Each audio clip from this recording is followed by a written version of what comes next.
Ассалаумағалейкум. Бұл үндеуімді орталық Түркістан аймағынан Қазақ Республикасының қазақ халқының атынан түрк ағайындарға жолдаймын. Қазір Қазақстан президенті оңтүстік Кипрді мойындау, бұл екі халықтың арасына, түрік және қазақ халқының арасына от салу деп біз қазақ ұлтшылдар солай есептейміз. Ол Кипрда не жұмысы бар Қазақстанның? Біз не гректермен туыспыз ба? Жоқ, әрине. Сондықтан бұл үлкен қате. Бұл ортақ түрік әлемін, Туран идеясын сату, арамызды суыту. Сондықтан мен ойлаймын, Түркістан аймағындағы басқа да республикасының халықтары, Өзбекстан, Түркменстан, Қырғызстан ағайындар бізбен келіседі деп есептеймін. Kıbrıs Türk'ü Türk kaladı.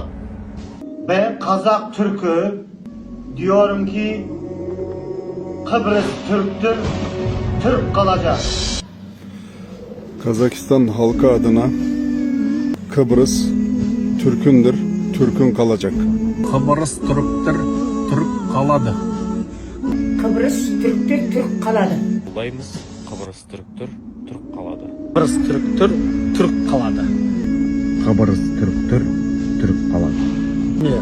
Kıbrıs Türk'tür, Türk kaladı. Aleyküm Kazak eli. Kıbrıs Türk'tür, Türk kaladı. Türk'tür, Türk kaladı. Kıbrıs Türk'tür, Türk kaladı. Kıbrıs Türk'tür, Türk kaladı.